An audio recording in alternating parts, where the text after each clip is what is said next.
Hello guys, आप सबका स्वागत है मेरे यूट्यूब चैनल में। बिना समय गवाए हम वीडियो को स्टार्ट करते हैं। सबसे पहले आप जीमेल में जाए। जीमेल में जाने के बाद आपको यहाँ पे प्रोफाइल का ऑप्शन होगा, उस पर क्लिक करें। उसके बाद आप जिस भी अकाउंट को आपको डिलीट करना है उस अकाउंट को चॉइस कर लीजिए। उसके बाद मैनेज और गूगल अकाउंट में क्लिक करें। उसके बाद आपको नीचे डाटा एंड प्राइवेसी का ऑप्शन होगा, उस पर क्लिक करें।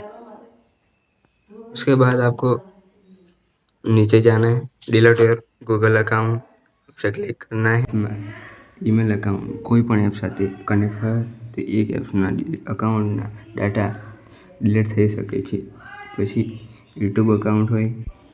और दूसरी बात, आपको ये जीमेल अकाउंट 30 दिन तक लॉगिन नहीं करने का है, और कर लेते हैं तो ये डिलीट नहीं हो जाएगा।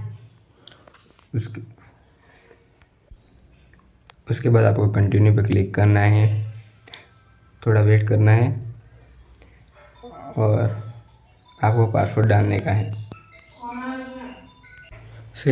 स्क्रीन लॉक नाख्या बाद तमारे यहाँ कंटिन्यू पर क्लिक કર્યા बाद नीचे स्क्रॉल करवानुं छे। स्क्रॉल કર્યા बाद अहींया बे ऑप्शन आपेला छे ते तमारे सिलेक्ट करी लेवाना छे। उसके बाद डिलीट अकाउंट पर क्लिक करवानुं छे। त्यारबाद तमारुं गूगल अकाउंट है ते डिलीट थई जशे परमनेंटली माटे। 30 દિવસ सुधी तमारे खोलवानुं नहीं। आ ज प्रकारनी माहिती